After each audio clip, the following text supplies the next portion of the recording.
Fabulous, Kenpo. Oh, I gotta sign on saying that's okay to record. Don't forget to do that, guys. When you see that, push the button. Probably Mr. Abbott should be. Yeah, perfect. So we'll get going. And again, if you have any questions, write them down or send them to Laura. She can answer them. I'm kind of be watching my phone, so if you do run into a problem where you get kicked off of your internet, send me a message, and I will send it right to Mike and Laura right away to get you back on again. All right. So, Damian Abbott, this is yours, my friend. Thank you, sir. All right, guys. I hope everybody can see and hear me okay. Listen, technical aspects of Kenpo, I might be able to talk my way through, but as far as Zoom is concerned and things like that, it's like under the hood of a car for me. I have absolutely no idea. So I'm just gonna go for it and hope that you see and hear something the other end. Anyway, look, I've got to thank Scott for including me in this. I did say a few months ago, actually, at the end of one of Sasha Williams' sessions, that I probably wouldn't do any Zoom ones anymore because I'm a hands-on sort of guy, you know, and I just lose the intimacy over the internet. But it's got us through lockdown, and I personally taught quite a lot of seminars via Zoom to sort of keep some continuity. So I've had a little bit of practice, but I said I was going to leave it be. But Scott asked so nicely, I couldn't turn him down. But what I want to start off my session with today is letting you know that I've literally just finished work. So I've come in the door, I've changed one uniform into another and literally got on the floor. So this is why I'm in my front room, all right? But most of the online sessions I've done have been from this front room. I just wanted to come in a little closer there, George. I just want to introduce George, who's one of my friends and students. And as you can see by his demeanor, he's very nervous about this afternoon with his brand new purple belt on. He's just working his way through the blue belt syllabus. But he did say he'd lend me a hand today. So anything that you see or hear, anything that might go down on George today, forget it. It stays in these four walls, all right? But George is going to give me a bit of a hand. Look, listen, it's very difficult to know what to teach somebody in this medium. I've got George here with me today. I've seen quite a few of you there have got partners, which is great, but also an equal amount, if not more of you, are sat there at home on your own. Now, I could pick up a syllabus sheet and I could read off a load of techniques and we could all do a technique line in the air. That would be great. But at the end of the day, we're expected to teach, which suggests that subsequently you're expected to learn. And it's hard enough to be able to teach quality Kenpo when you're face to face with somebody, let alone over this medium. So for my session today, which may not be the full hour, because like I say, it's evening now for me and I'm up here again for work tomorrow, but I want to at least try to get you to think a little bit differently about your Kenpo so that hopefully you'll have some extra tools or open your mind a little to be able to lay that across your entire portfolio of what you know in the Kenpo system and change and update what you do so that you can at least leave my session thinking you've actually learned something which is tangible. Bearing in mind that it is incredibly difficult for all of us to get that sort of information across on this medium. But anyway, George, just over just for a second there, off the screen. With the Kenpo techniques, now I'm not going to stand here today and teach you a Kenpo technique, but I've been thinking about something lately whereby majority of the Kenpo techniques as written aren't exactly defenses against those particular attacks, but are actually structured case studies of motion that fit around those attacks. Now, we could take any technique really as an example, but a lot of the techniques in the Kenpo system, as you know, are off a step through right punch. And many techniques spring to mind: gathering clouds, circling the horizon, flashing mace, all sorts of things around that step through right punch, which all work. And any instructor worth his salt will give you a million reasons in the seminar as to why we picked one technique over another. It'll give you a million reasons as to that, but fundamentally, they will all work perfectly well every single time against that punch which is left out there with a reasonably compliant attacker. We all know that. Now, it's vitally important, I think, for us to learn the curriculum as is, because it's in my opinion, the finest system on the planet, Kenpo, for teaching you the tools that you need for self-defense and survival today. I was talking to Frank Vigouroux in New York just the other day, funnily enough, and we both agreed that as a Kenpoist, you can pretty much put yourself in any other martial art. You name the style, we can go there, know nothing about their art specifically, but manage to get through the session. Whether it be jiu-jitsu, we could find some Kenpo to do on the floor, anything. Taekwondo, we could fit in with the kicks. A Shotokan class, we could certainly get through that. But in my mind, the same isn't necessarily true in reverse. Those other styles come to Kenpo, they don't know what the hell's going on, because we've got such an amazing armory. It teaches us so many different skills. And I struggle to find that in every other system. Not that I've trained in any. Kenpo from day one. I look at Krav Maga and not being disparaging to that, it just to me seems a diet version, if you like, of Kenpo. Trying to emulate what the Kenpoists do, but without the precision weapon arsenal that we have. And I think that is our truest and finest attribute. But I think also it could be our downfall if we get too wrapped up in the expectations that our predetermined world of techniques asks of us. Now, I know we've got some senior ranks there watching today, and we all know, as I said earlier on, that they're case studies of motion. But I'd just like you to maybe have a little look and a little think at the entry point on some of the lower grade techniques to make them a little more practical. Because a term that I hear a lot lately, which is incredibly specific for today in the world of Kenpo, is the geometry of Kenpo, which is highlighted in no better fashion than the universal pattern.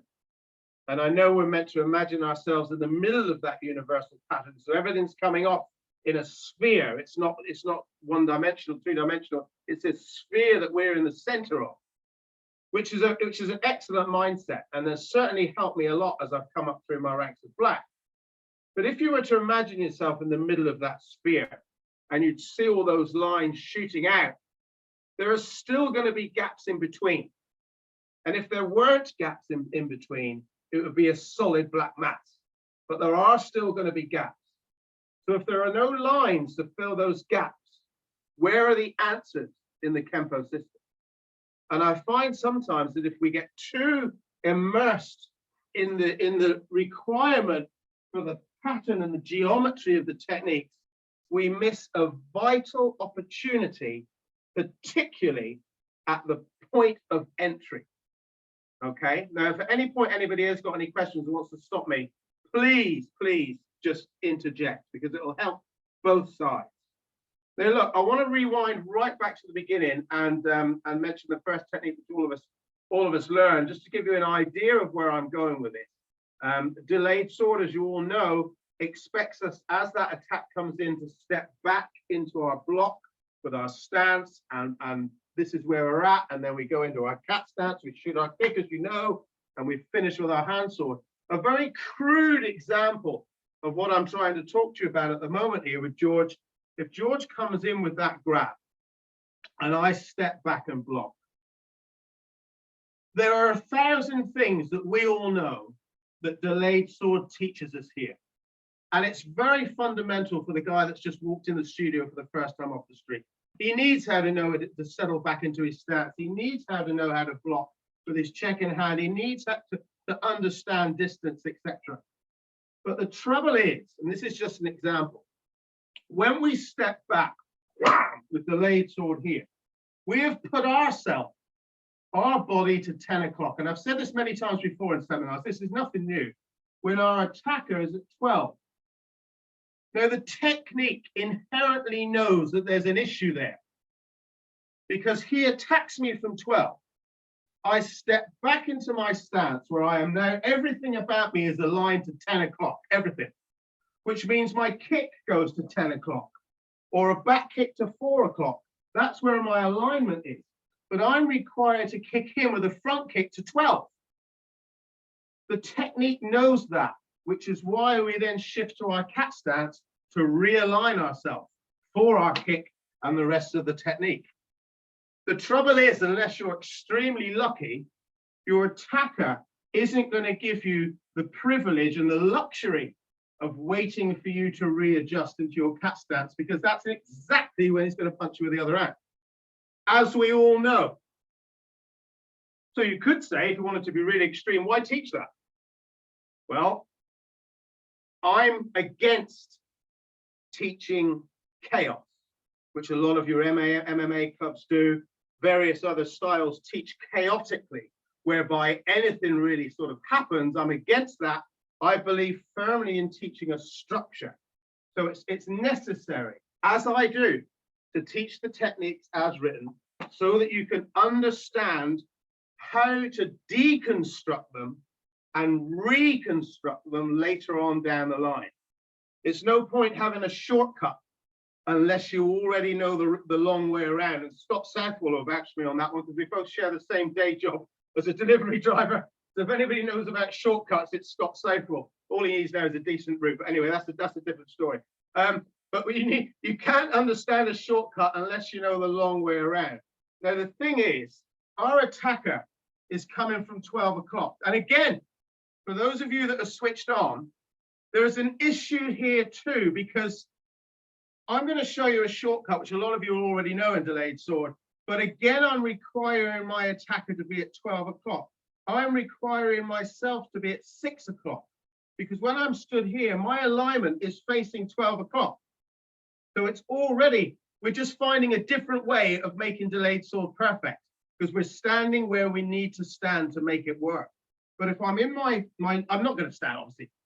I'm reading my opponent, and my right foot, my right hip is slightly ahead. And as George shoots the shot, we negate the need. We remove the requirement to step back into our neutral bow. We remove the requirement to do the inward block, because in my opinion as well, in certain times, not all time, but in certain times, a neutral bow is actually a prison. Because when you're in one, a good one, you're not really going very many other places fluidly. And I think if we all soul search, we realize that's pretty much true. A neutral bow is a prison to a certain degree. And in delayed sword, that's exactly one of those circumstances. So as we shoot our front kick right from point of origin, our blocking hand moves with us anyway. The two are in sync. So as we drop and shoot the kick, bam, our center line is already covered by this blocking hand, which you would hope we wouldn't need as a reaction to that kick. But as he comes back into the game, there's the rest of the technique for us anyway. So we haven't really changed the fundamental moves that are in the technique, but we have literally lost the what? We've lost the karate element. Whenever I refer to the art now, I tend to refer it as Kenpo, as Kenpo, not Kenpo karate. Because the minute you say the word karate, I'm sorry, but 90% of your audience, you lose their interest as soon as you mention the word karate. So I stick to it with Kenpo, but we lose that karate element by shooting straight from point of origin. Now look, the same can be required from sword of destruction, exactly the same sort of thing. Obviously, we've got a different attack coming in with sword of destruction, but as opposed to this very practical, opposed to this very practical outward extended block, which comes across our body, which I don't know if you heard that. We just did an egg delivery, and the guys just walked past the window with a big tray of eggs. And I've just said to Liz, the egg delivery's here. But anyway, don't worry about it. But instead of an extended block coming right across this way, naturally, as you step back, that block comes with it. Because you're asking yourself to go in completely the opposite direction to this punch. the roundhouse punch and sword of destruction is coming on one circle, and you're requiring yourself to go on the completely the opposite way. If, of course, somebody was to throw a roundhouse punch like that anyway. And I think we all know that that's very few and far between. If somebody wanted to roundhouse or hook, you know how it's going to come.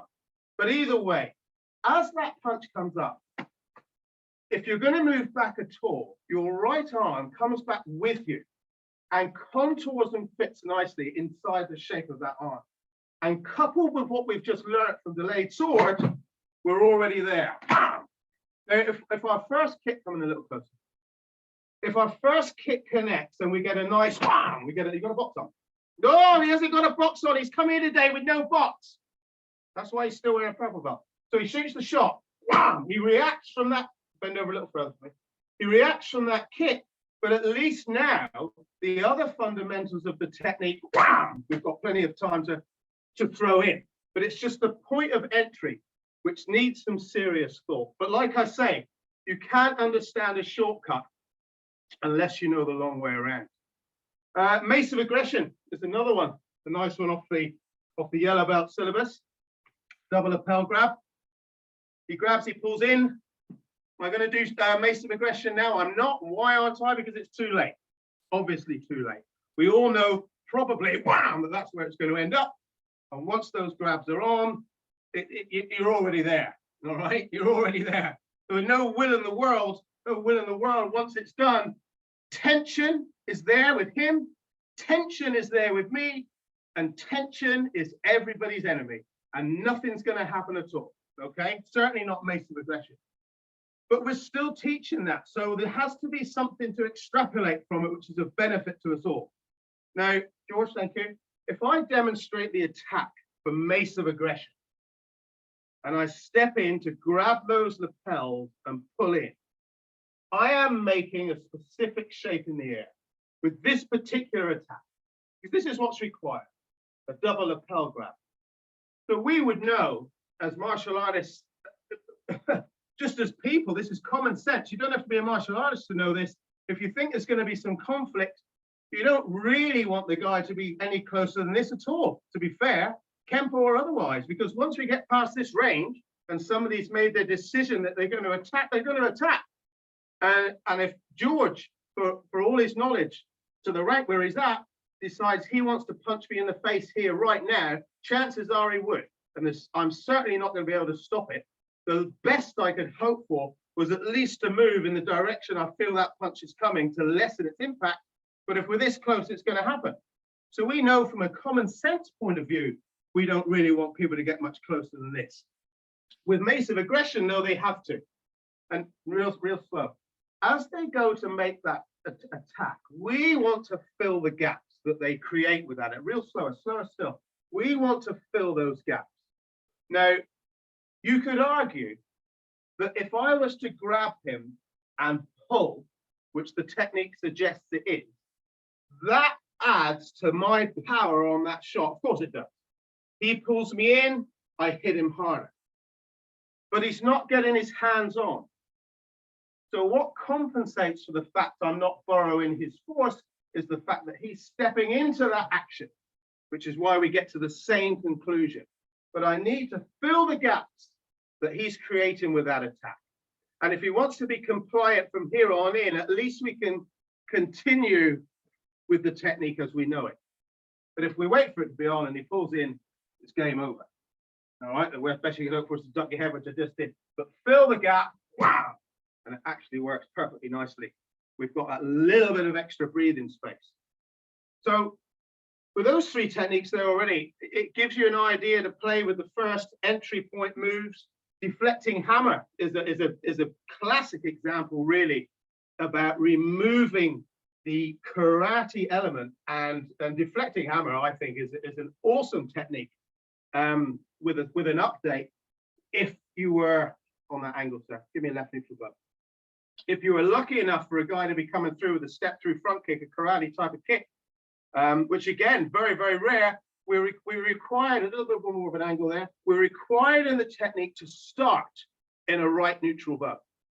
Now, I went for a period of time in my training years back where I thought, right, What have I got as a tool in Kenpo that's in my pocket that I can take around me every day? And I came to the conclusion years ago that it was the neutral bow, because it was perfect. All zones were covered, high and low. I was stable. I was in a neutral bow. So at the age of sort of 18, 19, I'm 51 now, if anybody's wondering. At the age of 18, 19, I thought if I find myself in a situation where I'm in my front room and I've got a purple belt wants to attack me, if I'm in a right neutral bow or a left neutral bow, I've just got to wait until this guy comes in, because I know a million techniques, and whatever he comes in with, I've got an answer for. I believe that. I carried it around me for years and I realized how foolish I'd been. If anybody, wow, would you really settle into a right neutral bow in the street on a one-on-one and hope the Kenpo solutions would come? I'm not so sure that I would, because the lack of, there's too much stability. You can't move. But deflecting hammer requires us to be here. Now, there's nothing wrong with disguising that neutral bow a little. I'm taking the karate element out of it and I'm disguising that neutral bow so I can move a little freer. Now, if he's going to attack me with a front kick, it means he knows how to do one, which means he's assessed the distance, you assume. So he knows that where he stood now, if he shoots his front kick, it's perfect to catch me with his leg 2/3 of the way bent, so that that last little bit extends through. He's gauged his distance perfectly. But what I don't have to do is shuffle all the way back to 8 o'clock with my downward block, to then have to shuffle all the way back in again with my inward elbow, even though I know and appreciate that my forward momentum and that backup mass provides the power for that elbow, which it would need to, because George is there. The weights fit that front leg. I know there's angular sanctuary and all the rest of it, but he's not going anywhere. He's static. So I need to find the power from somewhere. I need that backup. Point of the fact is, I don't need to cover that much distance from stopping from kicking me. I need to literally just move the target. I need to just move the target. Some of us, unfortunately, as we go up through the ranks, that target will be closer to the person's foot than others. But I'm working on that.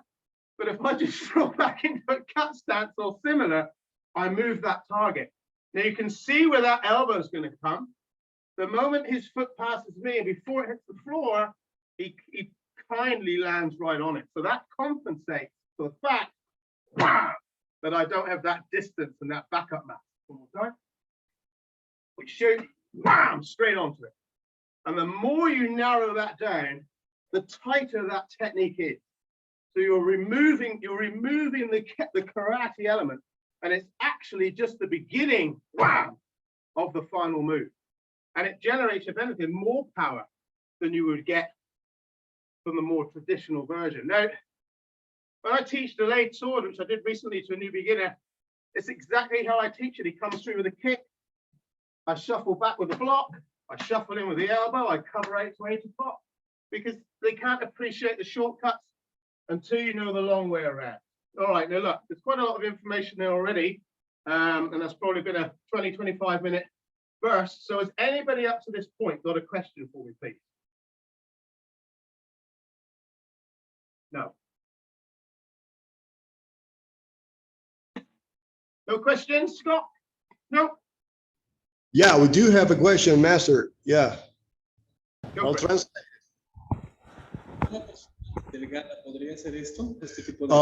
He asked, what about a thin person? Could do defense this way, a thin person, not a heavy person, against a kick attack? A thin person. A thin person has just done it, sir. No, yeah.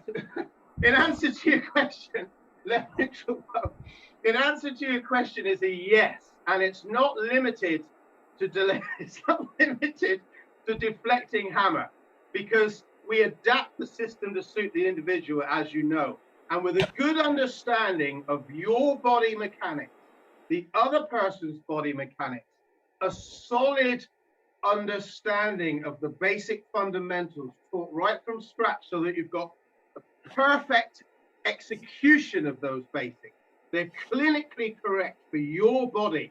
That's what the sets are for, to make sure everything is as perfect as it could possibly be. That's what the forms are for, so that you're familiar with your outer rim, your structure, your body shape, so that when you've learned deflecting hammer by the book and you're confident of what you're doing, you can adapt that to you, your individual body shape, and create the same results. Because remember, there isn't, when I do deflecting hammer by the book, there's only one person doing it, me, because he's static.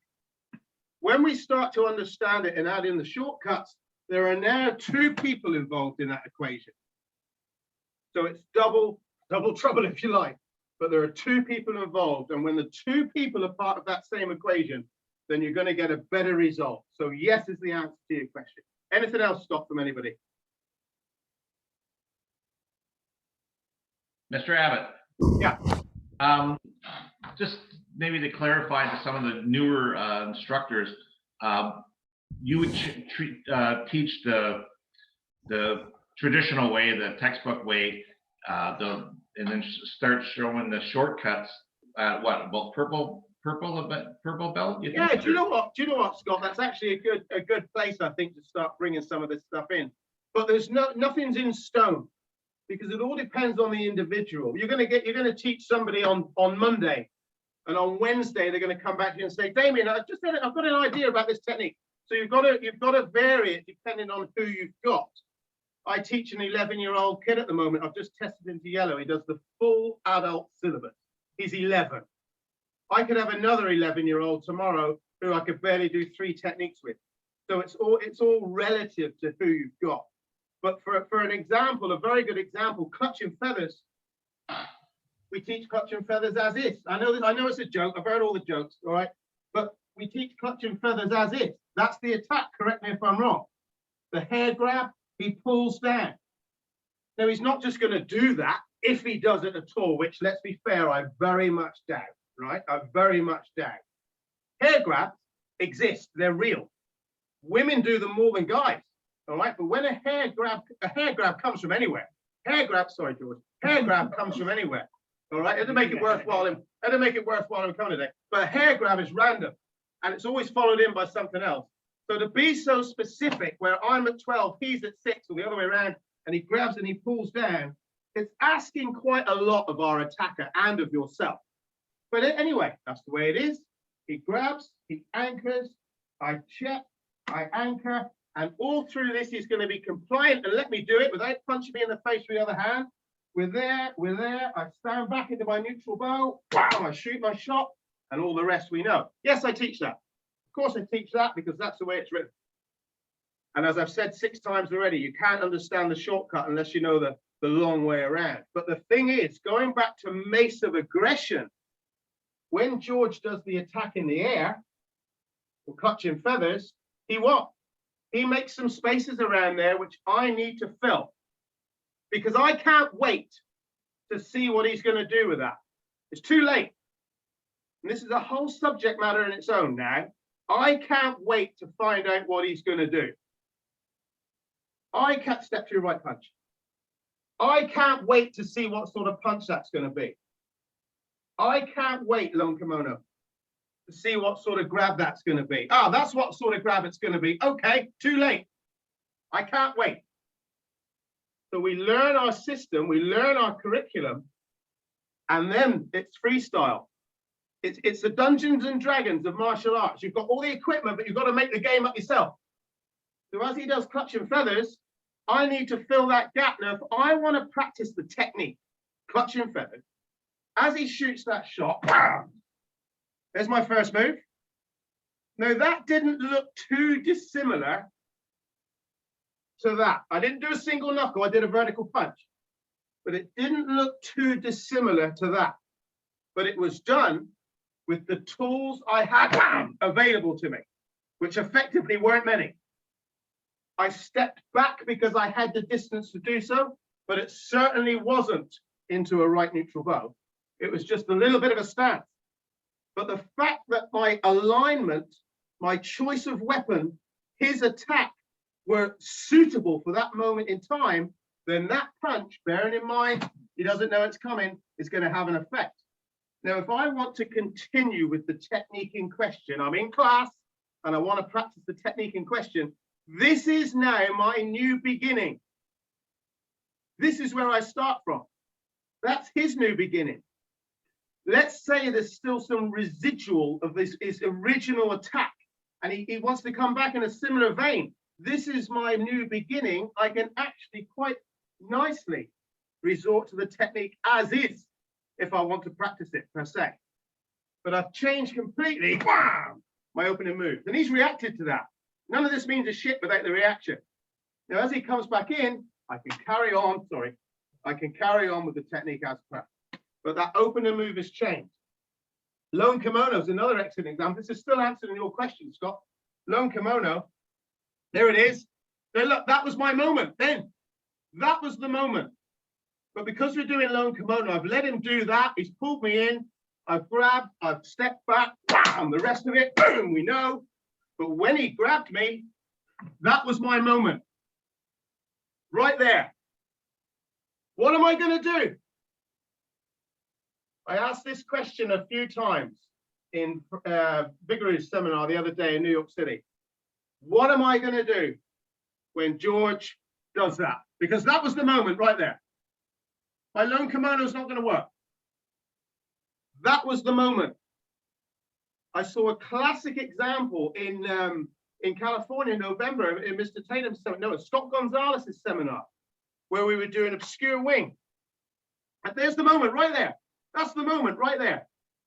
And Scott Gonzalez, a great friend of mine, was highlighting the step back with the elbow. He was highlighting this forward bow. Now, the lady that was having it done on her was pulled back such like that she couldn't do it. So she said, hang on a second, I wasn't ready. Let's do it again. And she did it. Now, she was correct. She was correct to say, hang on, I wasn't ready, because she was specifically practicing that forward bow. And the pullback that she got disabled that for her. But on the street, this is what I've got. What am I going to do? Now, correct me if I'm wrong, but I can't think of anything specific out of all those techniques and extensions, which I love. I can't think of anything specific out of any of them for now. But I reckon if I learn to feel these attacks, be aware of my body and my alignment and his and everything that goes with it, that I will probably be able to find a suitable response if I haven't chosen to hit him with the rear hand first. And if I was to record it and review those responses, every single thing that I decided to hit him with, I would be able to trace back the DNA and find them somewhere in the system. But chances are that, for this technique, maybe actually, but chances are this wouldn't be it. That was incidental, wasn't it? A lovely little foot stomp there. But anyway, the point I'm trying to make is he pulls hard, that's your moment. That's your moment. And you don't get a second chance. What you decide to do now dictates what happens here on in. But yes, Scott, I do teach the basic techniques first, of course. Anything else while we're on a roll? Well, can I, sir? Please do. Well, first of all, thanks for your explanations. And thanks to Scott and the organization for this seminar. This is the first time I have an interaction, at least online interaction with you. I have been following you, sir. And since you're working with the basics, yeah. I would like to ask if you work with the techniques, the lost, quote, lost technique with like aggressive twin, spreading branch. Do you teach those techniques, intellectual departure? I do, sir. Oh, I do. Yeah, because let me finish my question. The thing is, when you did obscure sword, sword and hammer. All right, sword of Oh, destruction. sorry, no. Sorry, what was the first technique you did? Oh, the light sword. The light sword. I was thinking, what happened if the guy is taking you with the front leg, with the left in the front, The Not left with the leg. right in the front. Yeah. So the left sword with the left in the front is for me an opportunity for aggressive twin, right? So I don't know if you teach that. Beautiful question. Beautiful question, sir. Now Yes, sir. let me give you a very basic response to that. Not an answer, because I don't think anybody's got the answers, but let me give you a basic response. We decided that this was the book version of delayed sword, and we decided we were going to remove the karate element. But we also decided for the shortcut that he was still at 12 o'clock and I was still at 6 o'clock.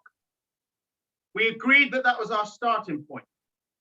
Now, we can't have that luxury on the street, as we know, but we've got to start training in a structured way, as I said earlier. But if we are here and I decided to have my right foot slightly forward, irrespective of if he steps with his right or he steps with his left, he is completely symmetrical at that point.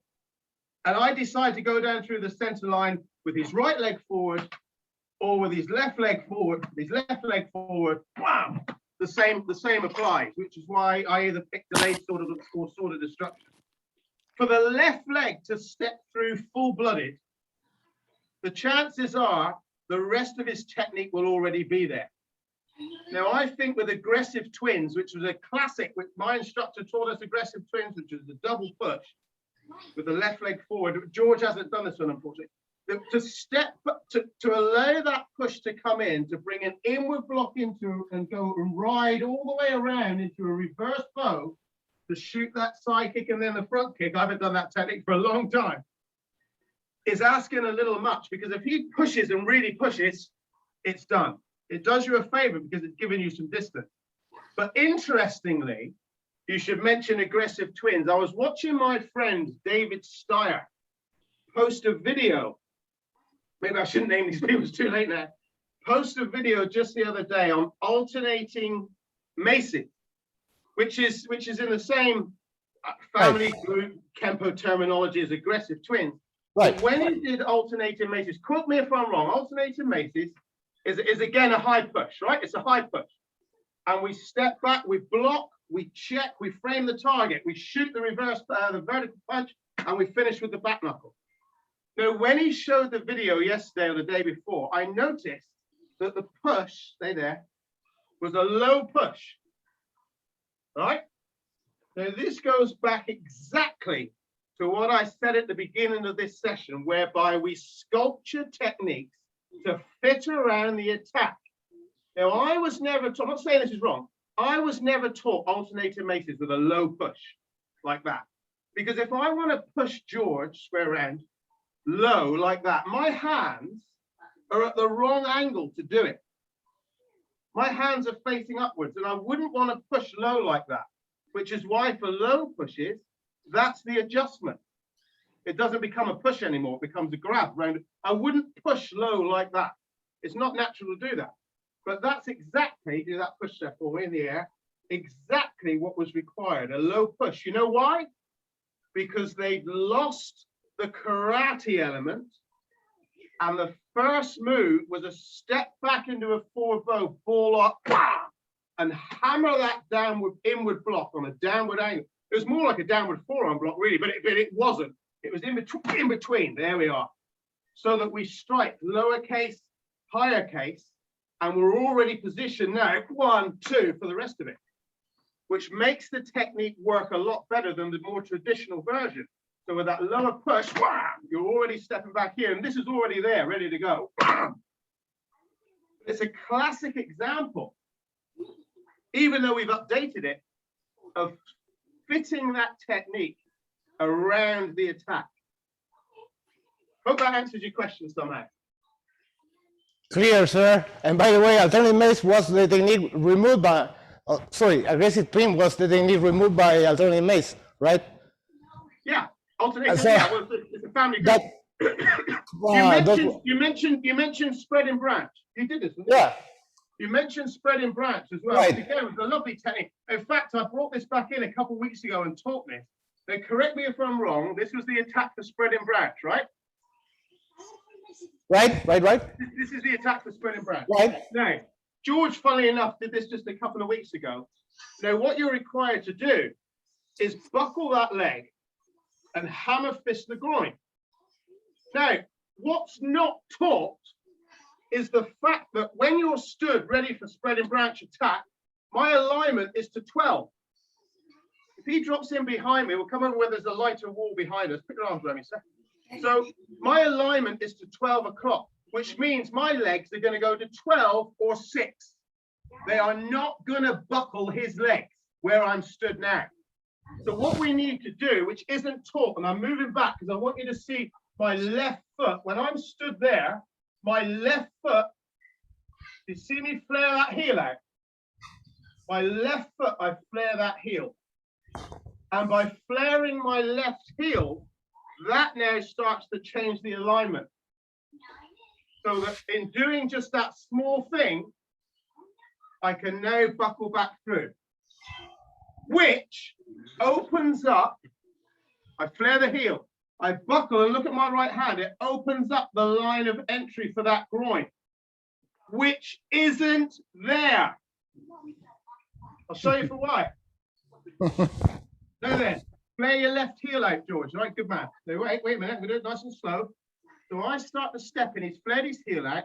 As he buckles the inside of my left leg, that's the reaction. My groin has gone away from him, which you would hope, right? Now, if he's a good Kenpoist, don't move, George, don't move. If he's a good Kenpoist, he's going to buckle my leg and keep his posture up. But the technique requires you to hammer that groin. He knows, he feels the groin is gone, so he chases that groin. And we're both ending up in the same place. The groin is gone, which is why the entry points, if you're lucky enough to do that at all, his reaction is shut, so that groin shot isn't what's going to be next, anything other. We find ourselves in a captured twigs position now more than anything. Okay? But with those techniques, look, like I've just shown to you, that little flare out of that heel enables that first move to work at all. And you'll find it further up the system as well. Locked wing, same thing. The right heel flares. As the right heel flares, that fires that leg back. And there we are, look. In actual fact, locked wing, I flare, I buckle, I hit, is exactly where I found myself in spreading branch because that groin had gone. How about that for Kenpo finding the answer? All right, anything else? Clear, thanks, sir. Give me another question, please.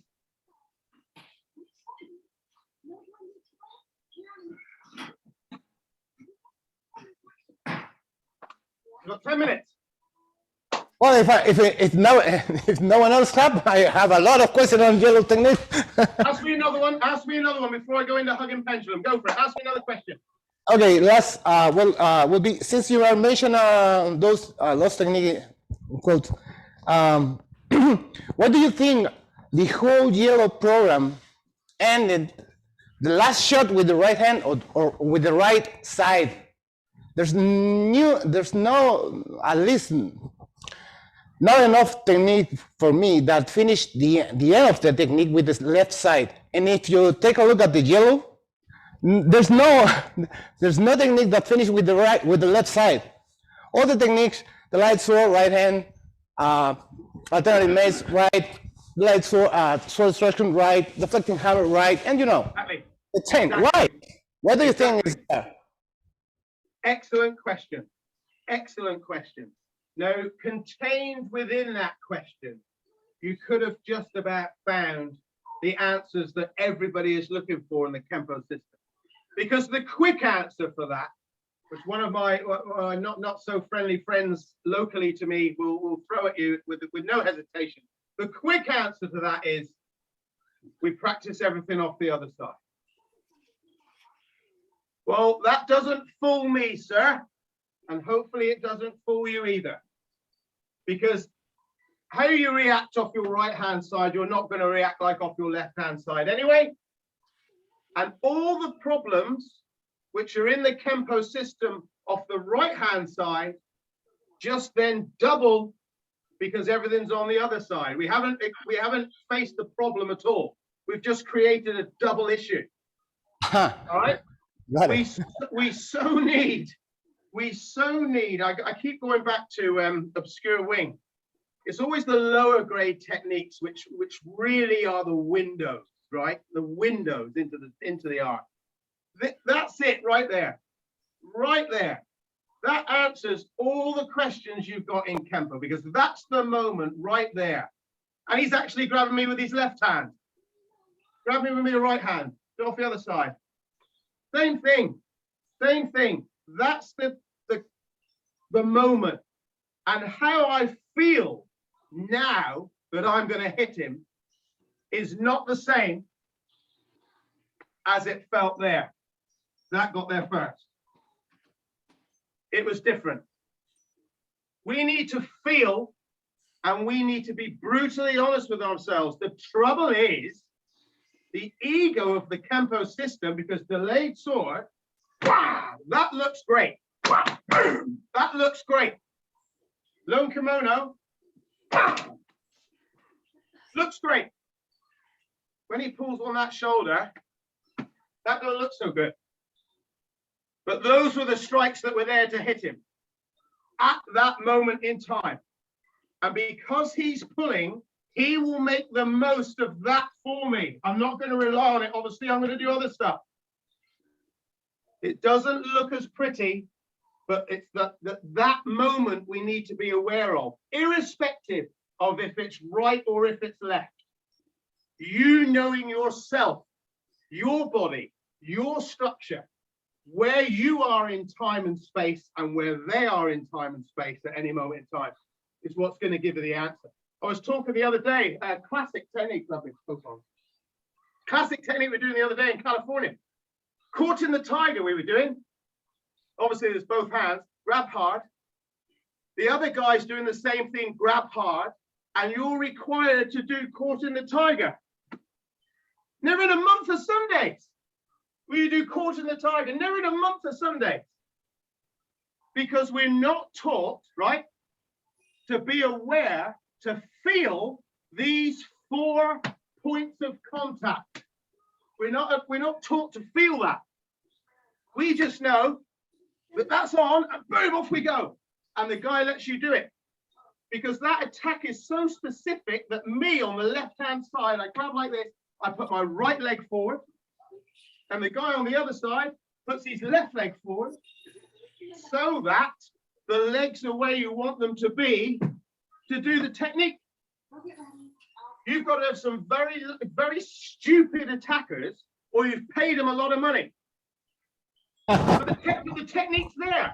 The technique's there, and I teach it. I taught it to a green belt of mine just the other day, and I still feel guilty. But we teach it. So what are we going to take from it? At least start to learn to feel where there's less tension. There was less tension in that right hand than there was in the left hand. So I'm not going to fight against this top hand when there's less tension in the bottom one. I can find a gap. And see, that was different. It's a different grab. There's more tension there now, so now I'm going with the shoulder. I move, he moves. If he feels me move and he grabs even harder, see, there is a pull. So I feel where there's a gap. He moves because I've hit him. Other options will make themselves available. Oh, look, I nearly ended up in a Kenpo technique. You've got to learn to feel, because else what you could do with caught in the tiger again is I could get the other guy to grab me and I could make up whatever I wanted as an answer to this attack. Because caught in the tiger, as with all the others, fits around a compliant attack off both sides so that you can do what's written. Missing the point. Absolutely missing the point. It's great fun and I love it, don't get me wrong, but what are you actually teaching? The grabs go on. We learn to feel now where there's a gap. We learn to feel where there's less tension. Stuff opens up beautifully.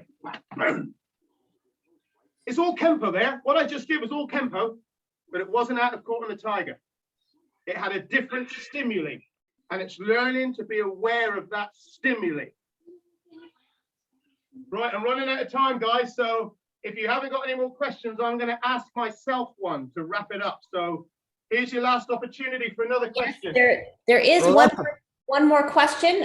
Somebody has their hand up. Please go Hand up ahead. what? Roberto. Cambia de ataque en medio camino. Okay, Master, what happens if the person that is attacking change De ataque. the attack halfway? Yeah, meanwhile he is attacking, because it has happened in real life. Absolutely. Absolutely. Where do you find the answer to that in the Kenpo system? You don't necessarily, because all you get people saying is, we'll do a variation, a what if. Now, my mother doesn't do Kenpo, right? But if I was to teach my mother 5 swords, I'm pretty sure that after 20 minutes, she could come in this front room and do a variation of it, all right? Let's take 5 swords as an example. That's the answer to your question. He shoots 5 swords, I block it, but then he shoots the left. So there's the what if, right? Very, very simple. We start with 5 swords, we end up with sword of destruction. But again, you could think up as many what ifs if you want. And all you're doing is taking one technique, which is written in stone, changing it because you're bringing in a different attack, and you are now creating another technique, which again is written in stone based on the what if. There's no spontaneity there at all, none whatsoever. And the only actual real answer to your question is when the guy attacks, what happens from your response dictates what happens next. And if you're my first punch, I didn't know what he was going to do. I can't hit him full on for obvious reasons, right? But he threw a punch. I hit him. Now, luckily enough, he reacted. I wouldn't have left it at that. I'd have gone in with someone else. But his reaction then determines what happens next. And it's up to you as to whether or not you're prepared to let somebody get that close to you to start with, because if he decides he's going to do it, he's going to do it, and you're probably going to get hit. So it's the entry points we need to look at. And if you do connect, his reaction dictates what's next. Broken rhythm is not something you necessarily teach. You can teach the theory of broken rhythm. But somebody teaching you a technique, like hugging pendulum, and teaching a different rhythm isn't strictly broken rhythm, because their reaction dictates the rhythm. So it's not something you can learn per se. Now, you reminded me of something, actually. My good friend Juan Serrano, he did a multi-attack in the Twin Palms restaurant in Pasadena in, I believe, late 99, after I just left, actually. Now, I love entering competitions and doing the self-defense. I love it. I love it. And I love doing multi-attacks. Now, when I saw Juan Serrano's multi-attack at the Twin Palms restaurant on video, I wasn't there, on video, it was revolutionary for its time. 23 years ago, that multi-attack was one of the finest I've seen in the Kenpo system, after the one Larry Tatum did at Huntington Beach, which was interplanetary, that one. And I'm not just saying that because he did today, it was phenomenal. I watched that on TV with Cliff Seminario in the flat over there. And that multi-attack was something else. But Juan's was the best one I'd seen after that, because it was close in. And instead, years ago, and I was guilty of this, I was so guilty of this. And we all say that Kenpo is ultimately a multi-attack scenario art, right? I was guilty where I would stand there and I go, right, guys, delayed sword, bah, bah, bah, bah. Then you come in with flashing mace, boom, boom. Then you come in with thrust and salute. And I do a multi-attack like that, like we've all done. And I do very well because it looked great. Then when I watched Juan Serrano's, I realized that we don't do them on one person, then the other person, because that's not a multi-attack. That's just one technique on one person. It needs to happen now. Boom, boom, boom. And the beauty with Juan Serrano's multi-attack was that when he started to when he finished, he barely covered any room at all. He stayed pretty much where he was. Now, as the years went by, I was going to compete at the next IKCs that was before lockdown, wherever that was. I can't remember what it was going to be now. Dublin, I think. I was going to compete, and I asked Juan if I could replicate and do that multi-attack 20 years down the line as a mark of respect to my friend, and he said yes. And what he did for me, between us, he went into a room and he worked it out again. He hadn't done it for 20 years, and he worked it out again, and he sent it to me over 2 videos. And we were talking about it, and he gave me he said, yeah, Damien, go and do it, it'd be great. So I had it there. And when I started looking at it, when I really started to break it down, I can't remember now, it was the first bit, right? But so there were 3 guys, bam, and off he went. When I started to break it down, move for move, do you know what it was filled with? Gaps. Gaps big enough to drive a bus through. Because I had it slow, move for move. Because when you see it, and everybody's reacting, you don't see it. But when you got it move for move, it was filled with gaps that big. So I filled the gaps. I updated it, I tweaked it, God forbid. And I got my guys, and we had it down, ready to perform at the IKCs. We had it ready to rock and roll. And then COVID hit, so that messed it up for all of us. We couldn't do it. But we had it in the can. Now I messaged Juan and I said, Juan, I've got it, but I've had to update it and fill the gaps. He said, yeah, man, do it, make it your own. But it's still fundamentally the same thing. But now, 3 years after that, I look at that multi-attack again, and if I was to do it again now, I wouldn't do it like that. I'd have to change it again, because the attacks, you're still waiting for the guy to come in. It needs to be simultaneous, and that isn't going to be pretty. And it's not something that you can actually rehearse strictly move for move, because then it just becomes a choreographed scenario.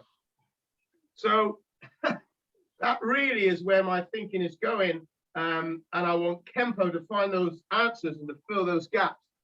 But there needs to be a brutal reality about your approach to the art. Now, All right. Scott, Oh, sorry. Scott, can I just wrap up now, just very, very quickly? Yes, quickly, yeah. I think I'm out of time. A question I was going to ask myself was, where do you think the art of Kenpo will be in the future?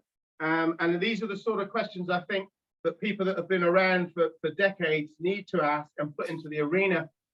And personally, I think there are many of us teachers and instructors that are keeping the flame alive, because when we teach, when we train, we're doing our bit to keep the flame alive. But as my conversation with Frank Soto went a year or so ago, the flame isn't enough. We need a fire. We need a cutting edge fire to stoke up the whole system. And the gravity of that needs to be tectonic in its magnitude. It needs to be tectonic right across the whole system to stoke the whole thing in a cutting edge way. Now, I'm not saying I have the solution to that, but as far as I'm concerned, if that doesn't happen, certainly in the UK, in years to come, Kenpo being taught as is will be no longer. And I think that would be an absolute travesty if we allowed that to happen. But anyway, Scott, I can't thank you enough, Mr. Tatum, and all the rest of the presenters. I hope you enjoyed what little I had to offer, and I've thoroughly enjoyed it. So thank you to George, thank you to all of you. Thank you, sir. That was very good. Thank you. All right, thank you, sir. Now we're going to move on. Sorry, guys, we don't really have a lot of time to